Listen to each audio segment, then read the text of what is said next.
lies. For example, he may have stolen something or eaten something and yet deny that he has done so. We ordinarily see this in the material world, but in relation to Krishna it is different. Such activities are meant to endow the devotee with transcendental ecstasy. The Supreme Personality of Godhead was playing as a liar and accusing all the other devotees of being liars. As stated in Srimad Bhagavatam 10:12-11, Krita Punya Punjaha. A devotee may attain such an ecstatic position after many, many bursts of devotional service. Persons who have amassed the results of a vast amount of pious activities can attain the stage of associating with Krishna and playing with him like ordinary playmates. So here that pious activities means devotional, not mundane. Like that. One should not consider these transactions of transcendental service to be untruthful accusations. One should never accuse such devotees of being ordinary boys speaking lies, for they attain this stage of associating with Krishna by great austerities. Tapasa brahmacharyena samena chadhamena cha. Srimad Bhagavatam 6:1-13. So there's great austerities of not being attached to things in the world, right? Like that. So giving that up and trying for something higher, like this. So doing that in devotional service, then they're able to come to this position of serving Krishna in this way.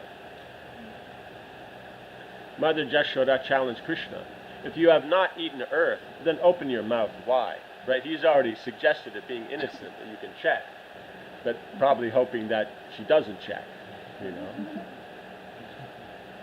When challenged by his mother in this way, Krishna, the son of Nanda Maharaj and Jashoda, to exhibit pastimes like a human child, opened his mouth.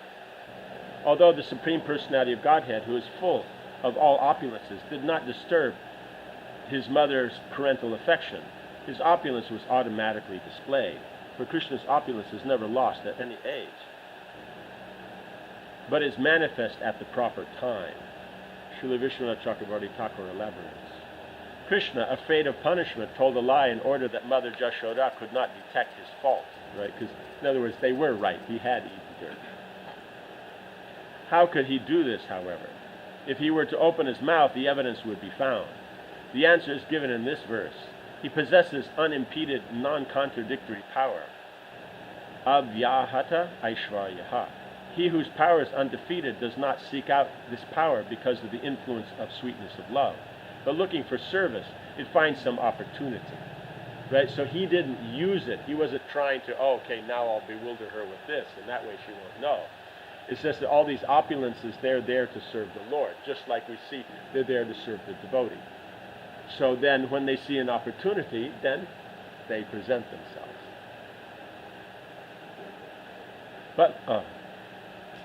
But looking for service, it finds some opportunity. Inspired by the boy's power of Satya Sankalpa, those who very desire must be fulfilled. This unimpeded Aishvarya on its own manifested the universal form. And Jashoda, lost in astonishment, forgot to scold her son. Was it necessary for Krishna to taste the sweetness of prema and thus have to show fear of being beaten?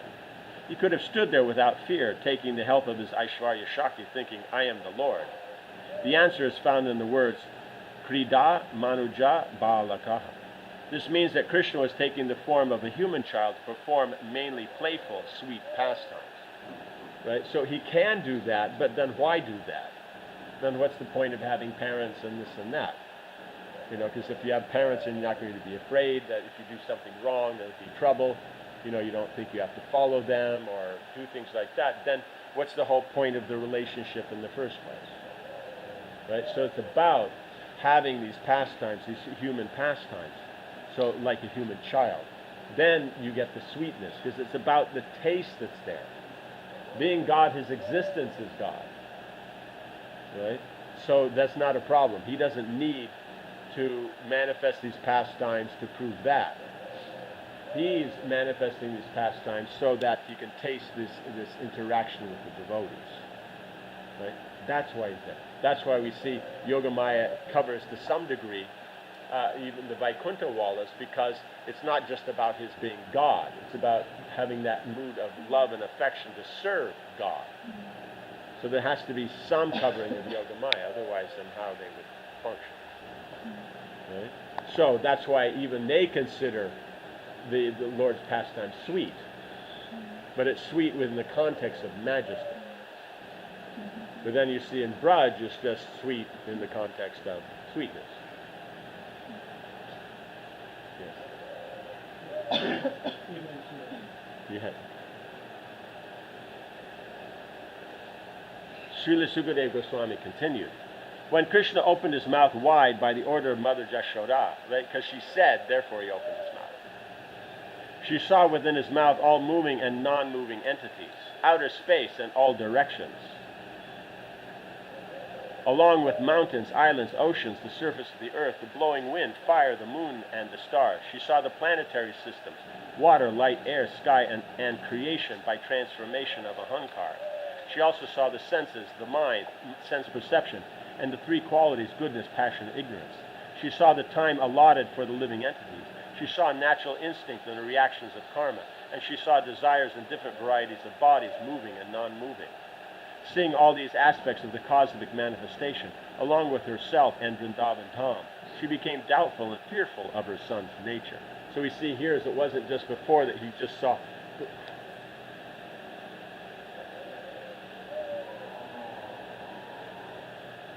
things off the rug.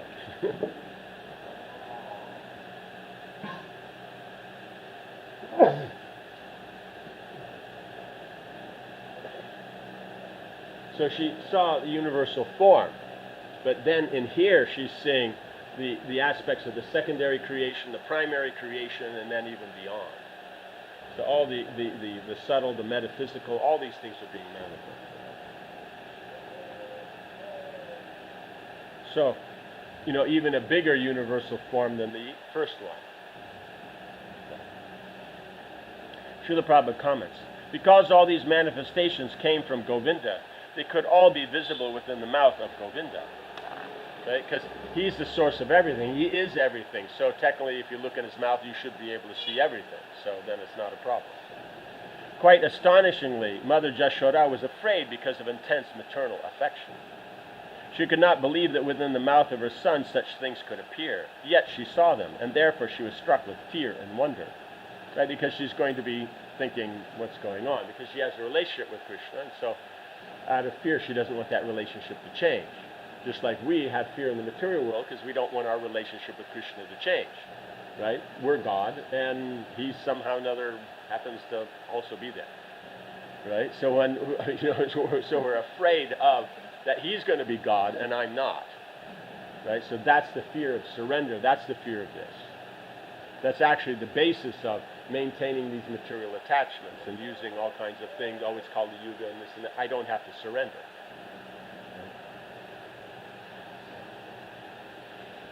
Mother Jashoda began to argue within herself. Is this a dream, or is it an illusory creation by the external energy? Has this been manifested by my own intelligence, or is it some mystic power of my child? Right? So all these different things are there. So the last one is it manifest by the child. That's the one she's trying to avoid. The other one's okay. It's a dream. It's an illusory creation. It's manifest by her own intelligence. That explains it off. The relationship stays the same. But if it's a mystic power of a child, now then there'll be a problem. Srila Prabhupada comments.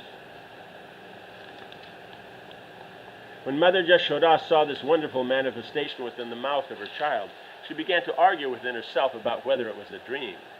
Then she considered, I am not dreaming because my eyes are open. I am actually seeing what is happening. I am not sleeping, nor am I dreaming. Then maybe this is an illusion created by Deva Maya. But that is also not possible. What business would the demigods have showing such things to me? Right? Because I'm just some lady in a village with my kid. Why would they get involved? I am an insignificant woman with no connection with the demigods. Why should they take the trouble to put me into Deva Maya? That is also not possible. Right? So even though you see, there's simple villagers, but actually so intelligent, right? To be able to consider all this properly. Then Mother Jashoda considered whether the vision might be due to bewilderment. Am I fit in health? Am I not diseased? Why should there be any bewilderment? It is not possible that my brain is deranged, since I am ordinarily quite fit to think. Then this vision must be due to some mystic power of my son, as predicted by Gargamuni. Thus she finally concluded that the vision was due to her son's activities and nothing else. Mother Jashoda continued, therefore let me surrender unto the Supreme Personality of Godhead and offer my obeisances unto him, who is beyond the conception of human speculation, the mind, activities, words, and arguments, who is the original cause of this cosmic manifestation, by whom the entire cosmos is maintained, by whom we can conceive of its existence. Let me simply offer my obeisances, for he is beyond my contemplation, speculation, and meditation. He is beyond all of my material activities. Right? So the point is that it's not that they don't know all these things about the Lord, it's just they don't attribute these things to Krishna. They attribute it to Vishnu, but not to Krishna. So now she's saying that Krishna's doing, so then now she's attributing to him. So you see, you end up with the same rasa like you get in Dwarka, where they can see him in both of these. They'll see in one or they'll see in the other. Srila Vishwanath Chakravarti Thakur elaborates. Rejecting the last reason regarding Gargamuni's prediction of her son being like Lord Narayana, on seeing her son's hunger, thirst, naughtiness, and innocence. I was thinking, and innocence. What's that? And innocence, and not being able to come to any conclusion, she offered respects to the lotus feet of the Lord, who is the real cause of all things, which are beyond all argument. For her son's welfare, he is the shelter of the visible universe, tad ashraya. He gives rise to the universe, yataha. He is the visible cause of the universe, yena. He cannot be understood by persons like me, durvibhayam. I pay my respects to his lotus feet, tad padam, with intelligence, mind, actions, and words. May he please take away all disturbances from my child. So, seeing as that, she then, as Vishwanath Chakravarti Thakur points out, she rejected that one and just took it as somehow or another by the arrangement of Lord Vishnu himself, that she's seeing all this, and so she's surrendering to him because he's the greatest, and that any difficulty for her son be taken away. Srila Prabhupada adds, one simply has to realize the greatness of the Supreme Personality of Godhead. One should not try to understand him by any material means, subtle or gross. Mother Jashoda, being a simple woman, could not find out the real cause of the vision. Therefore, out of maternal affection, she simply offered obeisances unto the Supreme Lord to protect her child. Right? Because Shastra mentions if you can't understand why something is happening, what's the cause of it? Because generally you look at something, try to figure out the cause of something.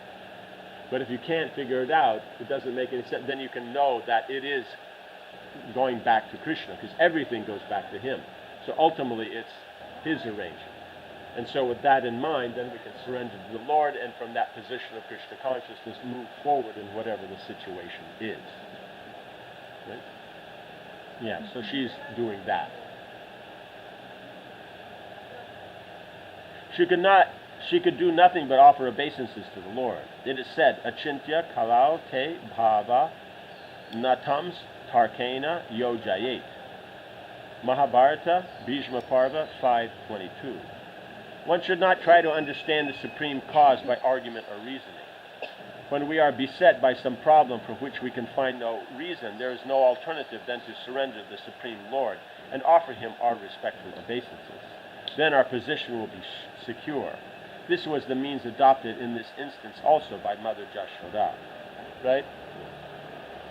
When Mother Yashoda had any type of difficulty, or Krishna was in any type of trouble, she would always ask for protection from Lord Narayana. Mm-hmm. So if devotees do the same for their kids, it's still considered material. Because who's the kid? In other words, the process is the same, but who's the kid? Who's Mother Jashoda's kid? Okay, who's our kid? Maybe not the Supreme Lord. Yeah. Some. How do you say it? Yeah, some empowered jiva. Yeah. So the point is that the process is the same. We're surrendering to Krishna in connection with the child, and so then that has that Krishna conscious aspect, because we're that, and we get benefit from that. But the aspect that it's for our material attachment, that will be the weak part of it, right? But now if it's about that the protection of the child so they can be Krishna conscious and that, because here they want the child to benefit. So Krishna already is Krishna conscious, so they don't have to ask for that. Our child may not be, so therefore that's why we ask for it. Then it has on a further purpose. Then the cause of our attachment is actually just the interaction of the modes of nature, that our nature has that position to take on the parental aspect and the child's nature is to take on that, but it's actually those potencies are coming from the Lord. So to take those positions and all that is coming from the Lord. You see that, then now we've removed any trace of anything. Right? But if in doing this, then we remember that, pray to Krishna for that, and then remember how Krishna and Mother Yashoda, then you also accomplish the same thing, if not in a more sweet way, without the mechanical aspect of the universal form. But the point is that one's gone beyond the attachment aspect. But going beyond the attachment doesn't mean the form doesn't remain the same, because children behave like that, parents like this is how they feel, and so that's going to remain. Not that when I come to that realization, then I don't have to interact with the children anymore. You know what I'm saying? So that's the point, because this is how it works.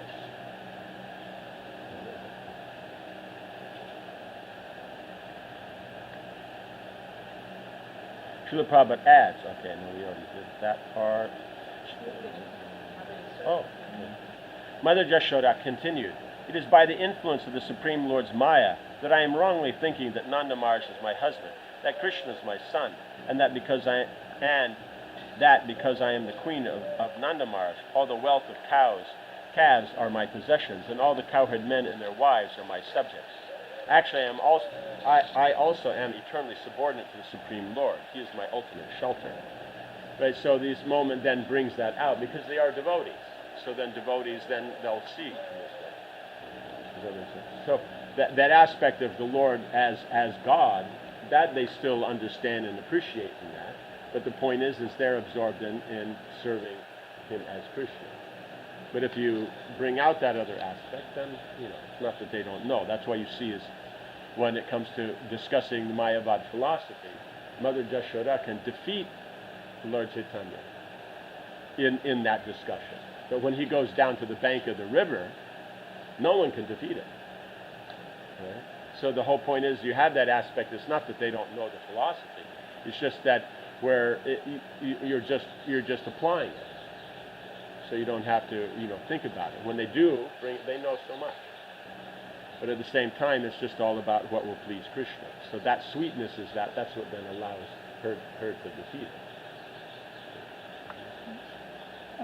In this particular case where it mentions that you need to surrender unto Krishna with any problems, so then the position will be secure. So here the position is basically that I am the servant of Krishna, that will be secure. Plus the material position may or may not be secure. The material position, we surrender to Krishna, will be secure. So then the question is then, does that mean both the spiritual and the material, or only the spiritual? Yeah. Yeah, the spiritual is secure. The material, that's up to Krishna, how he wants the interaction to unfold. Because the point is if it's about interacting with him, it doesn't really matter. Right? Because if we're interacting with Krishna, what does it matter whether the material situation is secure or not? But in any case, since it's under his control, the only one that can secure it is Krishna. Therefore, then, if there is a need for that security, then you pray to him for it. And if you're fully surrendered to Krishna, he'll take care of whatever it is, then you're not praying for that. The point is whatever you need is Krishna. Right? You turn to Krishna. Does that make sense?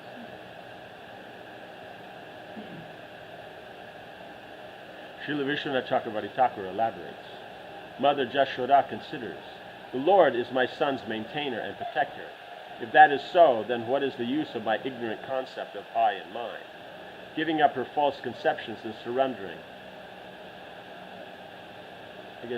to the Lord, Yashoda speaks. I think I am the mother of this child who is the life of the residents of Braja. I am his nourisher. and by worship of Devatas and Brahmins through meditation and charity, my daily worship of Vishnu, I, by myself, can give protection to my son. This is all misconception. As all of Braja's wealth is given by the mercy of Vishnu, I shall not be proud. Similarly, since by his mercy the child was protected at every moment from the demons like Putana, I should not think that I, as a mother among the common cowherds, with impure sentiments, am his protector. Right? So she's being Krishna conscious. This type of logic is temporary, not permanent in Jashoda.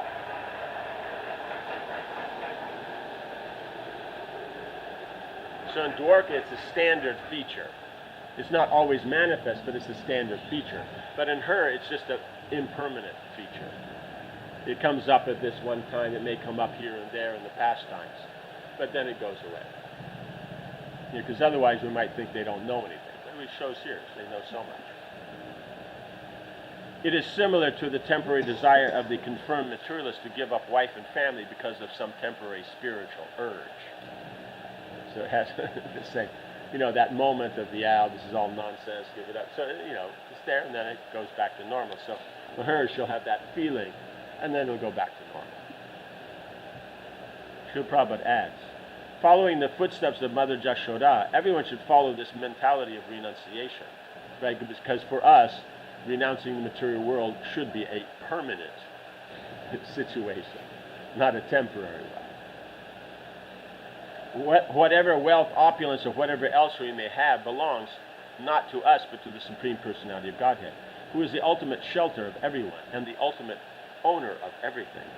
As stated by the Lord himself in Bhagavad Gita 5:29, Bhokta Ramya Gitapasam Sarva Loka Maheshwaram Suridam Sarva Bhutanam Yatva Mam Shantim Rikshati.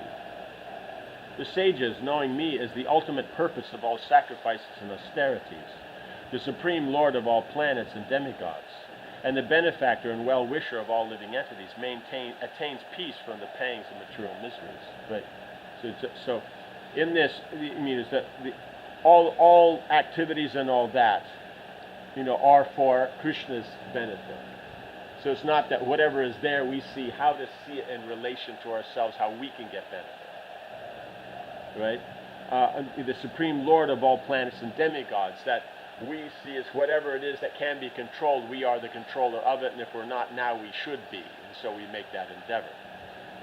Right? And then the third one, and the benefactor and well-wisher of all living entities. So that we think that I'm the one that's friend of everybody. I'm the one that's benefiting everybody. By my philosophy, by my dealings, everybody will be benefited. Like that. So, in other words, we get the person who's into power, who's into wealth, who's into sense gratification, but we also get the person who's into this nice, touchy-feely, kind of, I'm the fabulous kind of person.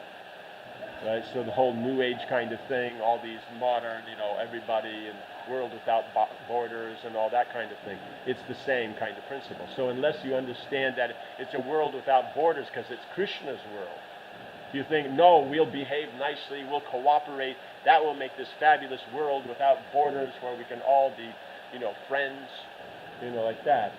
That's material. That will give trouble, that will be an obstacle to devotional service. But you understand is world with no borders because it's Krishna's world, but unfortunately people not seeing Krishna then see borders. So therefore then there's a problem. Does that make sense? Yes. So this a good example of how Mother said is that the complete understanding that she sees from all aspects of position how she is subordinate to Krishna. Yes, they know. Otherwise, how do they get here? You're talking about one of the few most exalted, most pious living entities in the cosmos. Not just our universe, the whole cosmos. So they won't know philosophy? But the point is it's about her affection for a child. That's the main thing she's absorbed in, because all that's to bring you to the position of Krishna as the Supreme Person, and then in him as the Supreme Person, then worshiping his sweetness, and then in this parental affection, and that full surrender. So then in that, she becomes absorbed in that position.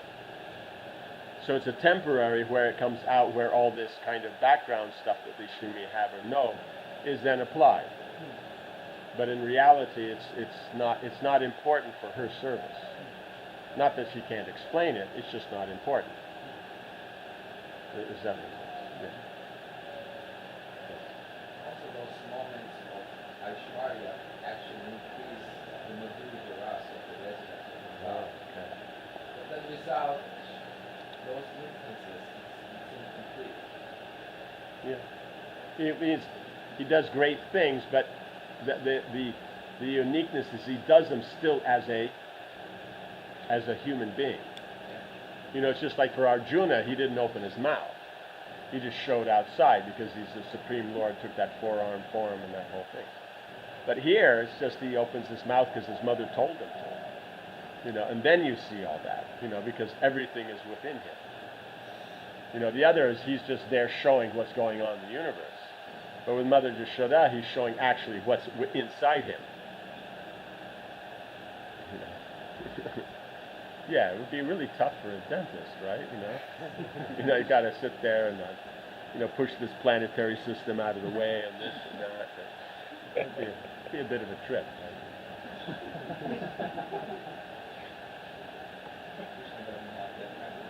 No, exactly.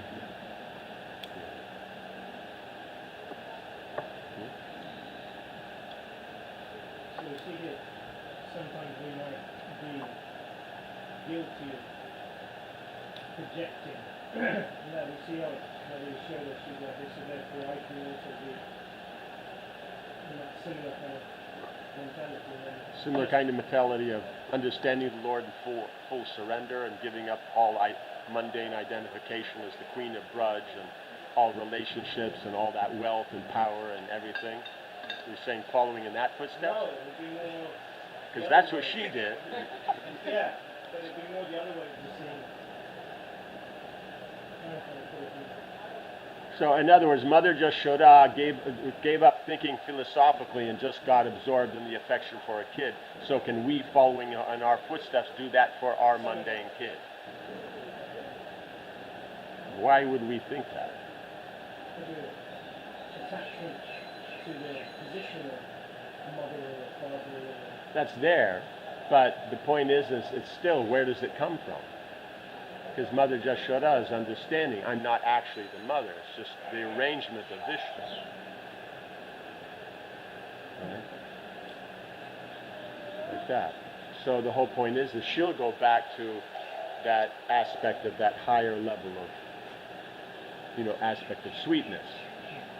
But we're just trying to get out of our, how do you say?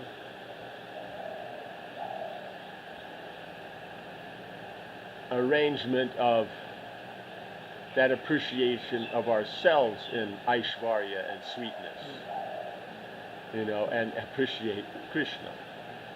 So you use whatever principles work. So he is the Supreme Lord. If that's what gets you to surrender, that's what you do. If his pastimes are so wonderful and attractive, that gets you to surrender, that's what you use. But the general point, if you're confused, well, which one do I use?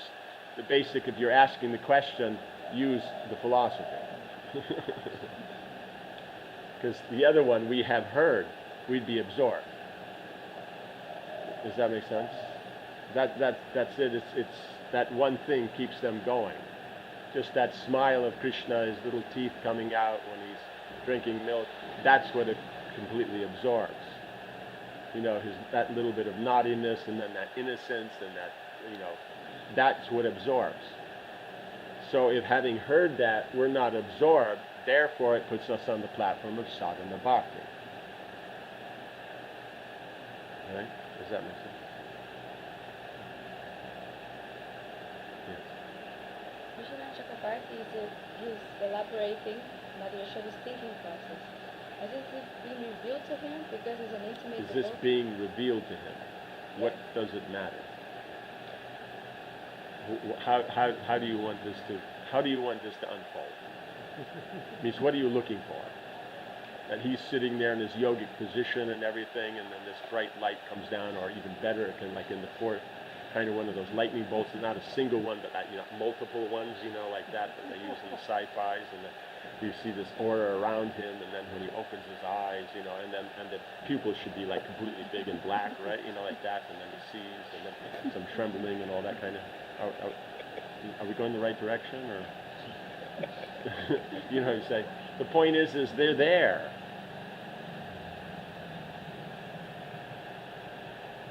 So how it is they know and all that, they know. The point is all the devotees know all these other things. The Madhurya Rasa, then they may or may not know. The parental rasa doesn't, because those two rasas are inimical. They're enemies, right? Because for the parent, how does the kid grow up, and now this whole thing like that? You know what I'm saying? Especially, the son, big, okay, they get married because it's just part of the thing you do, and as parents you arrange that, but that they don't need my direction after they're married, and that they can actually function on their own, and they make their own money, could run their own house, do everything, right? How is that possible? So it's inimical, the two rasas. Therefore, Krishna's, Kaishore, he's out there with the gopis dancing every night, but for Mother Jashoda, she's just this innocent child.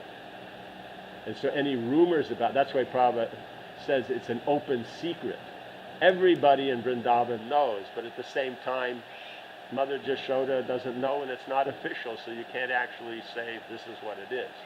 Of course, Jatila and Kotila spend their time trying to make it official, but they never do. So when it comes to rasa, then there's no need of knowing how they know.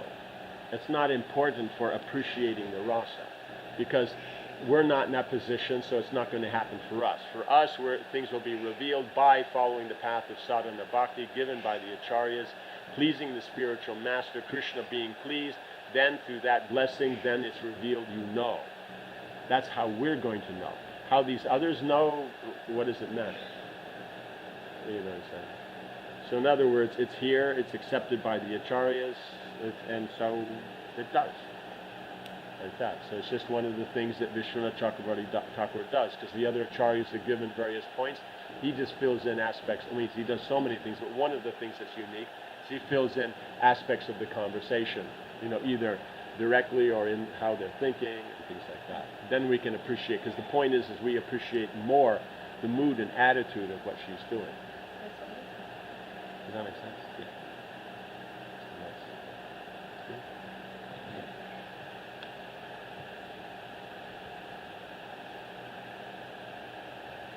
Thus, Mother Jashoda completely surrendered unto the Supreme Lord. For the moment, she was rather disappointed, thinking, my endeavors to protect my son by charity and other auspicious activities are useless. The Supreme Lord has given me many things, but unless he takes charge of everything, there is no assurance of protection. Because it's him, he's the protector, he's the maintainer. We can take part by doing and performing our duties. And in that may be the medium through which Krishna then arranges for our protection and maintenance. But it's actually Krishna who's doing it. Right? If we think that we're doing it, then we have a problem. Right? So, I'm being practical, Prabhu. But the point is who's being practical? What's going on? No, we're taking part as an instrument in something that is supposed to be performed. And so taking part in that's what we're supposed to do.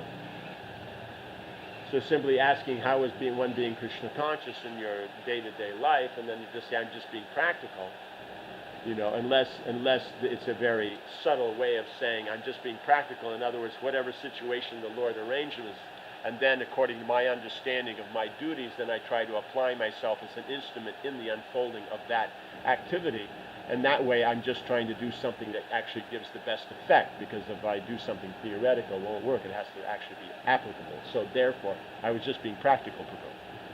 But there's a good chance that was not actually the translation of what they said. Right? We don't want to hear the translation. Right? So, yes. So how can we balance between Krishna being in supreme control and us performing our duties with 100% endeavor?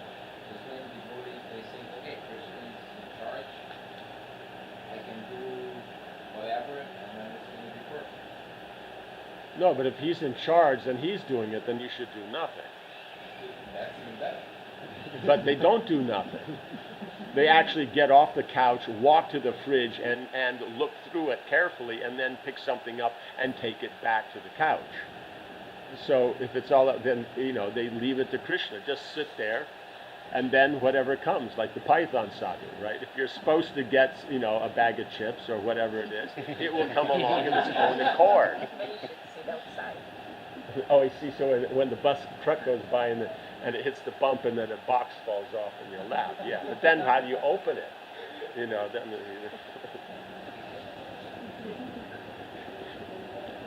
yeah.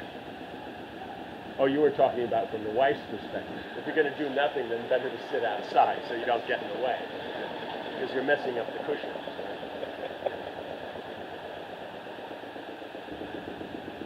Right? But the point is then what's our service? If Krishna's doing everything, then what's our service? So we take part in Krishna's doing everything by doing what's the recommended activity for our position. So we know it's not that I'm doing it, that's what's the cause, it's Krishna causing it, but the unfolding of that activity is happening, and I can take part within that as an instrument. Because either I can take part and do it in connection to Krishna, I can take part not doing it for Krishna and therefore it becomes part of karma, or I can not take part, you know, in the way of, and then let Krishna arrange it, but I'm not getting involved. But then you have to, generally one would have no attachment, so only renunciates might do that or something, the Babajis or, you know, the Python sadhu or like that, you know. Does that make sense? Or I can do nothing and sit there and expect whatever's the results of my previous karma and then, you know, just wait for it. So, but the point is that taking part as an instrument means we can either be the controller or the instrument. Because to do nothing, that's akarma, which means you're supposed to do something and you do nothing. And so then there's a reaction for that. So it's considered bad. It's not as bad as doing something you shouldn't do, but it's still considered bad, right? Like that. So that's why it's karma, which means we take part in the transcendental we take part in the transcendental consciousness in the prescribed activities. Vikarma means I don't do the right activities. Akarma means I don't do the right activities, I do wrong activities. Akarma means I don't do wrong activities, I don't do right activities, I just don't do anything. Right? So the couch potato is like the perfection of akarma. Right? And then okarma means then we're taking part in the transcendental activities. So we are taking part in our activities that we would think are karma, but we're not doing them to please ourselves, we're doing them to please Krishna. So that's why we're not used to that. I could do karma for myself, right? Or I don't see the benefit, so I do akarma. Or if I see the benefit in vikarma, I'll do that, right? But to take part in the process, seemingly, of karma, but to not have it be invested in the result for ourselves, that we're not used to. That's not something that we would take as an option. So that's the uniqueness of it. So it's just a matter of understanding more. Otherwise, that reaction that the devotee's getting is a reaction we see in Arjuna from the second chapter explanation of spiritual. So then Arjuna's thinks, oh, okay, then I don't have to do all this. I'll just go to the forest and, you know, like that. But then Krishna points out about karma yoga. No, you have to take your situation, the activities of your situation, and connect that to Krishna. And then, better than that, is have the proper understanding. You know, you understand the philosophy and all these things. Along with that, then that's your action in Krishna consciousness. So the solution is then understanding the 3rd, 4th, and 5th chapters of Gita. But otherwise, that they're aware that there is something higher and I'm not actually a controller, then that's a good thing. But it's actually not actually dynamic yet. It hasn't become devotional service yet. Is that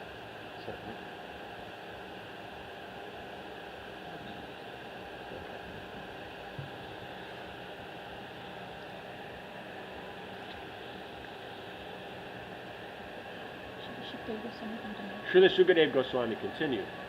Mother Jashoda, by the grace of the Lord, could understand the real truth. But then again, the Supreme Master, by the influence of the internal potency, Yoga Maya, inspired her to become absorbed in intense maternal affection for her son. Srila Vishwanath Chakravarti Thakur elaborates. Discerning the truth in this way, itam vidita tatvayam. She desired to give up her sense of possessiveness. But then the Lord, as the small boy, thought, who will cuddle me? Who will hold me? Right? Because he's doing all these things for his own happiness. Right? Because that's the prayojana. Since that's the prayojana, then prayojana is gained by abhideya and sambandha. So when sambandha is applied in abhideya, it gives prayojana. So therefore, who's going to cuddle, who's going to hold him, then that's the point. Is that means then the activity of cuddling and holding has to be there. That means who would cuddle and hold other than someone who has that identity, and therefore makes that endeavor. Then he. So is it that because Krishna displayed the majesty to Yashoda, that was the reason why temporarily the rasa which was being experienced was being suspended, and therefore she was speaking to Krishna, and now like Krishna is again saying to Yes, it means the idea is when he shows the universal form and she takes on that mood, then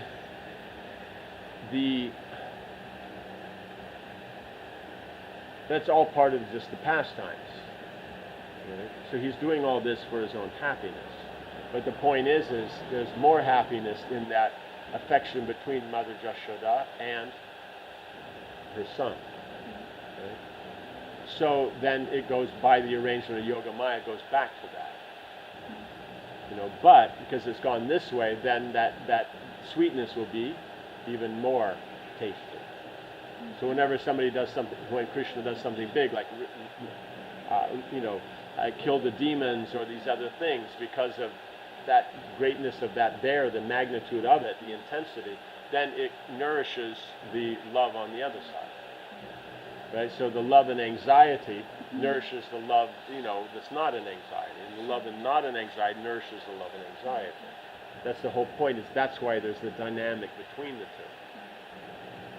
Is that...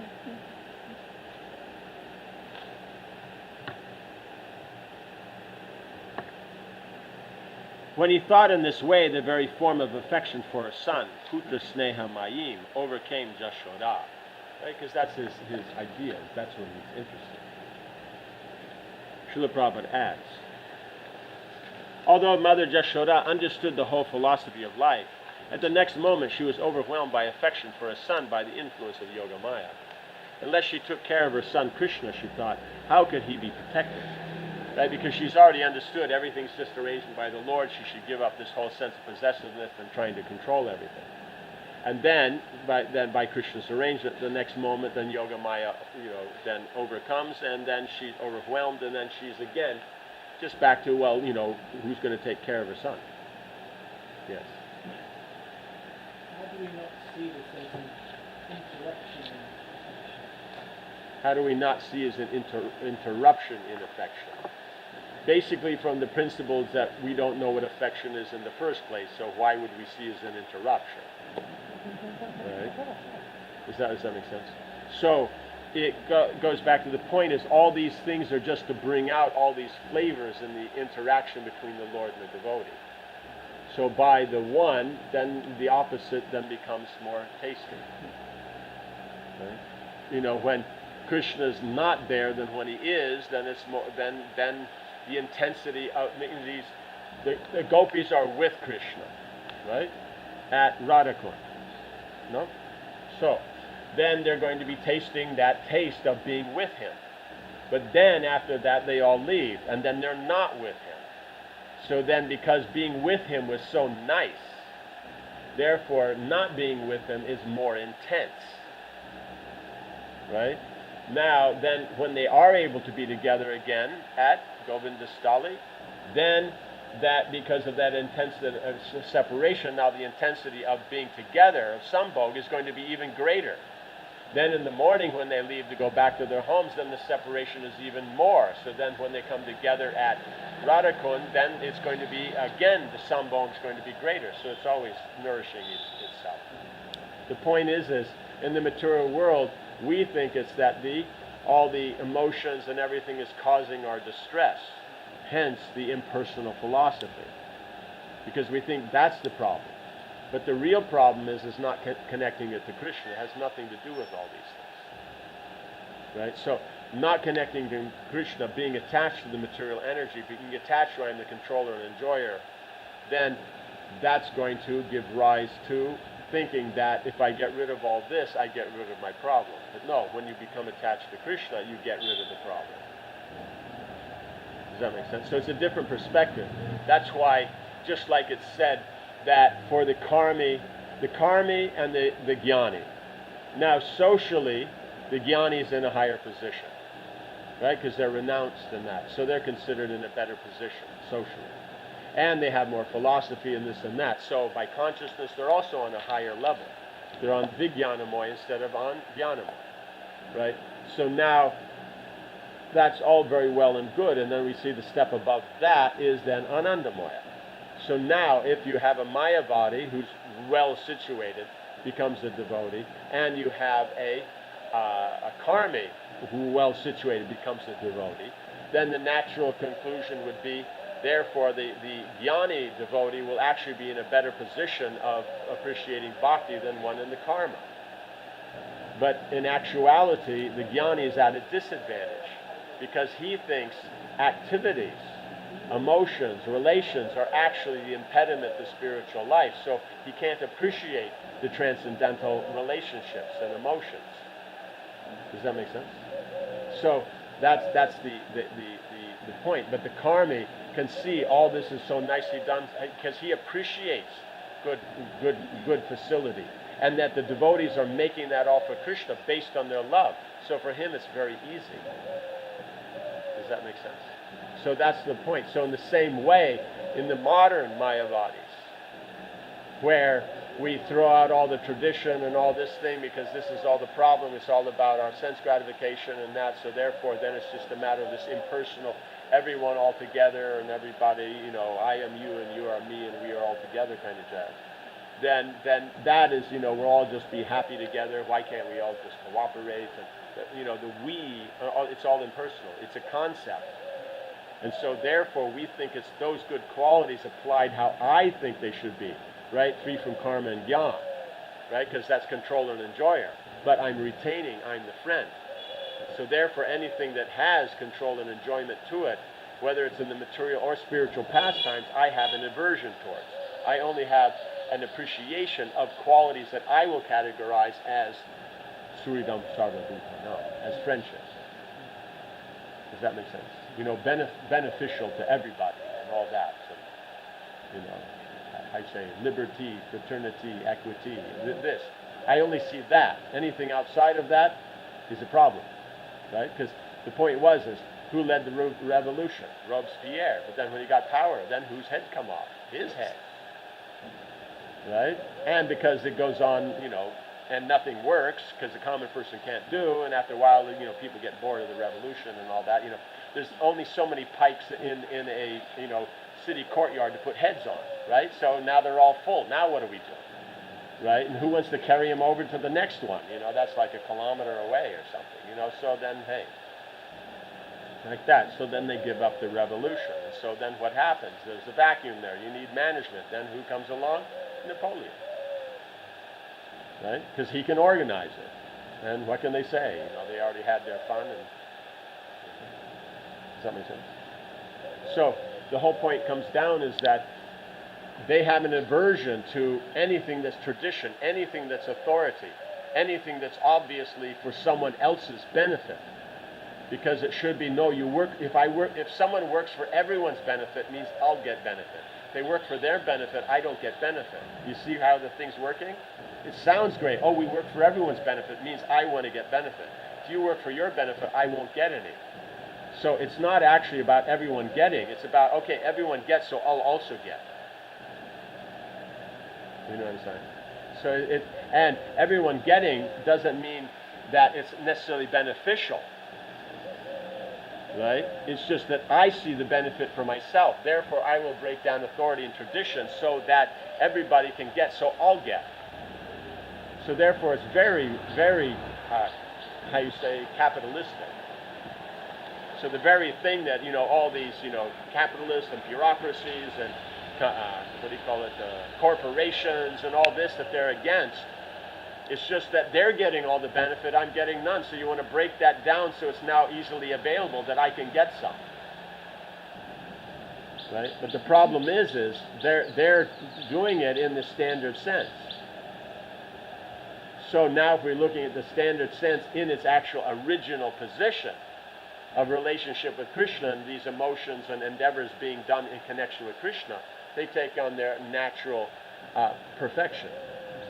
But I have an aversion to anything like that because I can't discriminate. I don't have the intelligence because what's my philosophy? It's all one anyway. So that means lack of discrimination. So I can't tell the difference between material and spiritual. Though I claim I'm more intelligent because I know so much, I'm educated, I use logic, but in actuality you're actually, when it comes to practical intelligence, actually less than everybody else. Because everybody else can discern where the actual benefit is and not. You know what I'm saying? So that's the fun part of how Maya cheats everyone. You think you're controller, but you're going to die. You think you're enjoyer, but your senses, give out on you. You're old and you can't eat anything anyway. And you think it's all about, everyone and benefiting everyone and that, but it's actually, you can't even discriminate. So you don't even know who's a friend or who's not and who's this or that. And so for the cause, then you'll give up all relationships. Well, the cause, you sort of sacrifice yourself. No, you'll sacrifice everyone. So does that make sense? So it's actually a weaker position. We're taking it, no, it's a stronger, this will hold everything together, but it actually won't. Does that make sense? Because previously in reading all these pastimes, these points have never, ever, ever been a point to even consider. Right? But now, because of this modern this insistence on the modern politically correct perspective of seeing relationships and what's correct and not, and emotions and what's their value and all that, then you would, by this modern principle, all these devotees would be in a weakened position. You know what I'm saying? So that's the problem. It's just actually very, very detrimental. You can't even just read Krishna's pastimes and appreciate. You have to, at all times, fend off all this nonsense that's being preached as this is going to make our movement, wonderful and whole and complete.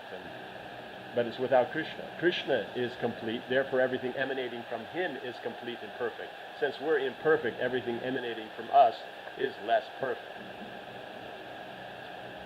Right? Does that make sense? So, people may say all they want, it sounds very good, but this is the whole point. It's just New Age Mayavadi instead of, traditional Mayavadi. That's why it's so dangerous, because it sounds like it's the perfect blend, the balance between this dichotomy between karma and gyan, and so we're too fanatic or too this. We've had the middle path, but it's the middle path. It's just a mushmash path of Mayavadi. So it won't get anybody anything, because Mayavadis don't actually get anything. Impersonalists, yes. Mayavadis, no. Because impersonalists, it's all Brahman, so it's all transcendental. So they don't see any problem in anything. The Mayavadis discriminate and say this is good, this is bad. So they have a dualistic mentality, right? We say Krishna's non-different.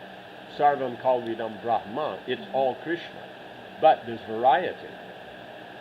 So because they don't accept variety, then they'll say this is not Brahman, so it's not Krishna. So they're actually, even though they claim to be Advaitas, they're hardcore Dvaitas. That's the mode of ignorance. It takes something that looks one way and turns it around. The Mayavadis are the ones that can't accept everything's one.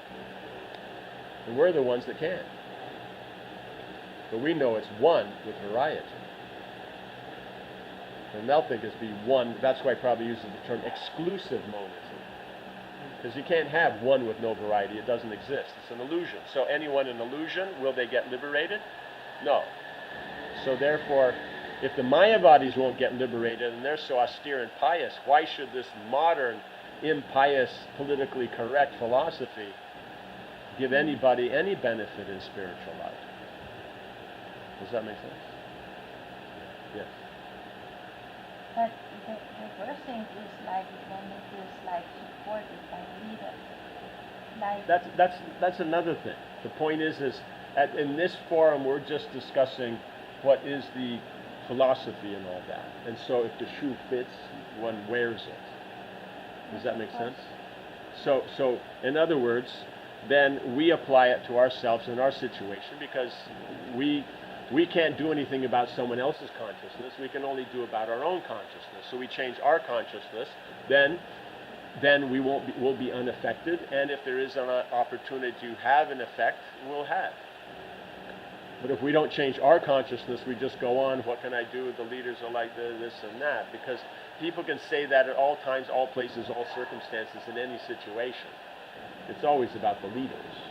Down to the family, the child saying, well, how can I be, the leaders of the family, the parents, and they're thinking about their parents, and they're thinking, and he says, so you will always have that. So one has to go beyond that to that one can be Krishna conscious despite that. That's the point, the independence of bhakti, is that despite whatever's going on, whether the leaders of society are shape-changing, reptilians, reptiles, it doesn't matter. Lord Chaitanya didn't care that the government was Mohammedan. You go on, bhakti is independent, so we don't care. You know what I'm saying? So.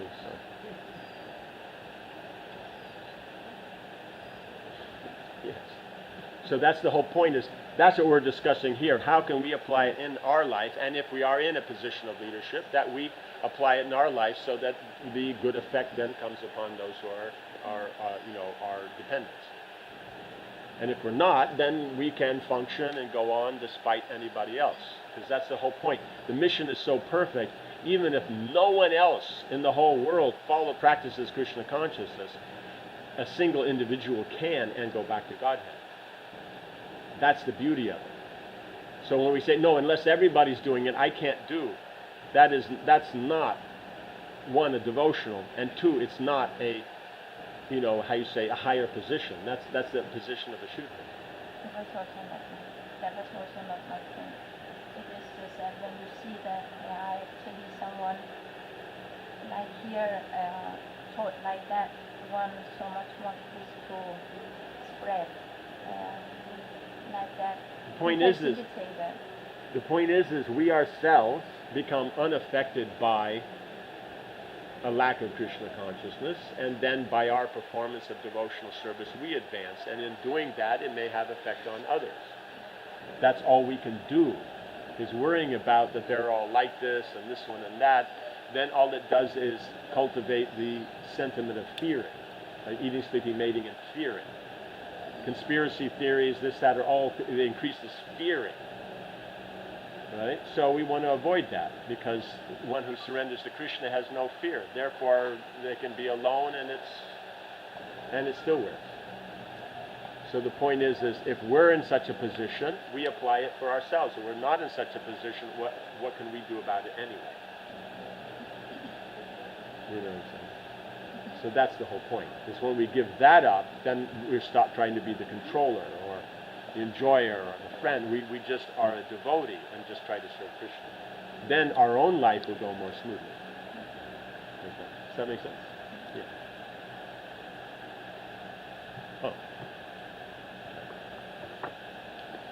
Om Hare Krishna, Krishna Krishna, Hare Hare, Hare Rama, Rama Rama, Hare Hare. Jai Srila Prabhupada ki, Samaveta Bhaktivinoda ki, Jayanatai Gaur ki.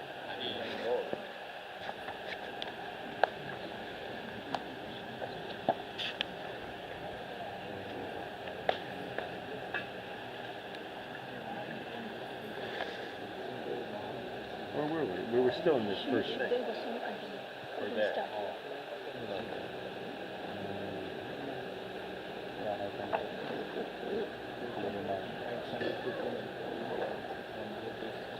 Brilliant lectures, brilliant answers. Thank you so much. Yeah, that's ones that works. Maharaj, So you can just put that and then everything is ready. Not that line. In the Maharaj where we keep the table, side one is curved and that box you can keep. No, but the point is Mayapur is like a Kalpavriksha tree. Whatever you want, you can get. So when they come to Mayapur, they see politics because that's what they want. You don't want to see politics, you can go on and not even know what's going on at all. It's just whatever you want. So Mayapur does. Plus, the other thing is that, okay, take Scandinavian Yatra. If we took everything in Scandinavia, all the devotees that are actively engaged, it probably wouldn't be as many as in one single department in Mayapur. Yeah, so the whole point is it seems like a lot of politics for them, but compared to 5,000 people, it's basically nothing, because the amount of politics that they have in their zone, it's a much greater proportion to numbers. While here is that you may have 15, 20, 100 people engaging in politics out of 5,000, says that's nothing, right? But if you have 50 people in the whole zone, and then 5 people are engaged in politics, that's 10%. So that's the thing, is that it's just a matter of time. So the point is the Dhamma is special whether anybody appreciates it or not. That was what I meant, like No, but then start from there. See, the whole point is in this, because we're using more of a logical presentation, but considering the emotional and everything else, you have to start with your point first, because otherwise then all those things that are being said as a prelude to it all have discussions themselves, and so then you'll run into all that. Right? So you have to start with that. Then it's clear, okay, and then you work back, and then you know how to deal with that. See, because this is a different answer. But if you start with that, because here it's not just about just the feeling of it. And, like with a friend, you could give that 5-minute preliminary, or even 45-minute preliminary, because it's all about the taste as it goes. But here, because it's not about these tastes as it goes, then does that make sense? So it's just a slightly different presentation. just be so safe. Okay, understood. Yeah, because Mayapur it's the shelter, it's the Dhamma. If people like it or not, then it just means more space for those who do like it. Less politics.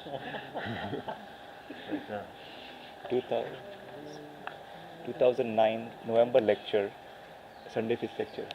Somebody give you the whole story and then ask the question. You corrected him, said that, hey, ask the question first, and then if I want, I'll ask it. So from that time I remember how to talk. Yeah, because otherwise then it's to them, it's the whole experience and all that, but this is based on an intellectual, so it has to be intelligent. It doesn't mean it doesn't include, it doesn't include dealing with the emotions, but it has to be done on the systematically of intelligence. Otherwise then it's such a wide range audience that most likely not many in the room would have the same kind of emotional sentiment that they would want to go through it. You know what I'm saying? But the intellectual part, everybody can relate to. That everybody can relate to, because it's just the logic of it. But the emotional part, because everyone's conditioning is so different. One, in general in the society, and then two, you see, it's very different. And so because of that, then you have to be very careful. Another brilliant point you mentioned, that towards the end, we are discussing Krishna Katha, and now because the nonsense is going on, they have to smash and explain those concepts of anti-cultural, anti-Vedic concepts. But that has nothing to do with Krishna Katha. But it comes up, because Yeah, it comes previously up. this would never have come Yes. up at this level. Maharaja, thing is that because of the arrogance and whatever the anartha it is, the people who want to discuss this good, regular Krishna consciousness, be regular Krishna consciousness, now they have to remove time from discussing about Krishna and to take Siddhanta and smash these people. Yes, because you have to deal with it. Yes. So that's why I bring it up, but otherwise, Yes. because the idea is that we will be unaffected by all these things. Yes. Because so much discussion from and they're not all coming from one, it's not like it's a common position, because that would mean that there's a central authority and all that, which none of them will accept. So it's just, everybody just does their own thing. But it's all controlled by the mode, so you know what the paths are for these to take. But you have to take so many different angles of it. Because someone might accept one thing and not another thing, and like that. Because that's the whole problem. And if you have a traditional thing, everybody accepts. So then you have a basis that you can interact. But in this modern kind of New Agey thing, is that because each individual, they are you could say, the author of their own standards of relationship and interaction. Therefore, with every person, it can be different. So you can't actually get close with anybody in the politically correct movement, despite whatever they may say. You can't. They don't have deep friends. They don't have close relationships. None of them. Right? If they do, then it's based on something else other than political correctness. That's the thing. Yesterday compared this to the Protestant behavior. That's how they are. Because that's what it's based on. Protestant means it's about me and God. See, Catholic, meant you have to approach the priest, and through the priest you can know the Lord. Like that. And now they may take advantage of that and misuse their position, like the Smarta Brahmins and all those things that cast Brahmins. But it doesn't mean that it's not the principle. So the Protestant is you don't need priests, you don't need churches. You yourself anywhere can pray anywhere. It's all God's world. So they're correct on one point, in that anybody could preach anywhere, but what are you preaching? What you've gained through the authority of the Parampara. So it has to be both. So that's the problem. The one has this, unless it's this way, then that's Niyamagha this, and the other one's Niyamagha the other way. But his point is no, the rules are there, and you have to know why they are used. It's not about the rules, it's about the application of the rules. That's the whole difficulty. Does that make sense? Yeah, so that's the problem that comes up, is that it's always this or that, but no, it's both. Otherwise, why do you see value in the one and value in the other? Because they both have, but you have to know what is the value and what's the part to be given up. Just like the conservatives, that they have a value system, a tradition, and a way to do things, and they respect authority, they respect position, and any variety of the element of manifestation of opulence. That's good. They respect religion, all these different things. The weakness is they can't deal with individuality.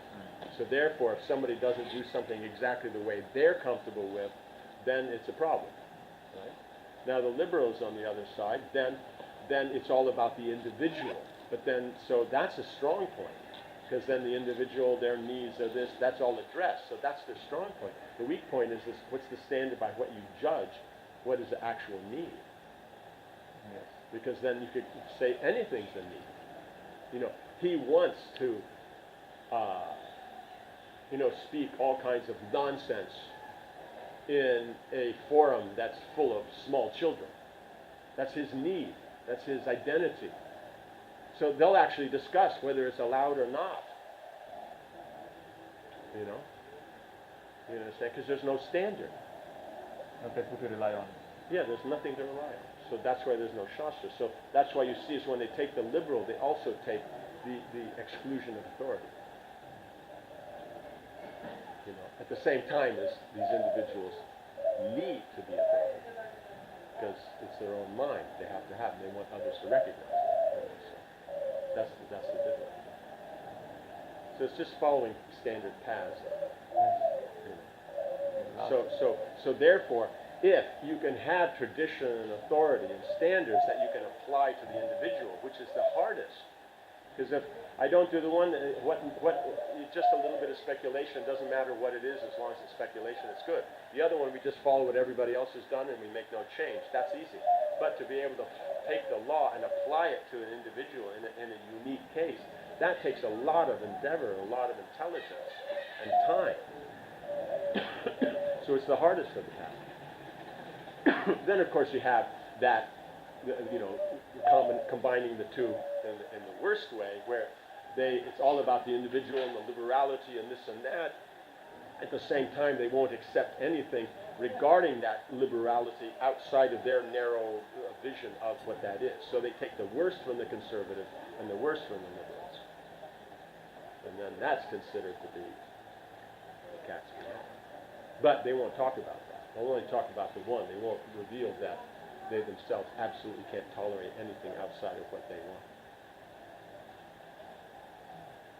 Whereas when these things come up during the Bhagavad Gita and like that, is that on this similar like in Bhagavatam when the discussion came up about Kali beating the bull and the cow, and the sages they were asking Sanaka Rishi, do we really have to talk about this, or is it connected in some way? And then it's like, yeah, it's connected in that way. So. Yeah, you could say. Yeah, it's because you connect it to Krishna, and everything's good. Yeah. It's just to try to keep it more light. That's why we don't want to get off at certain directions.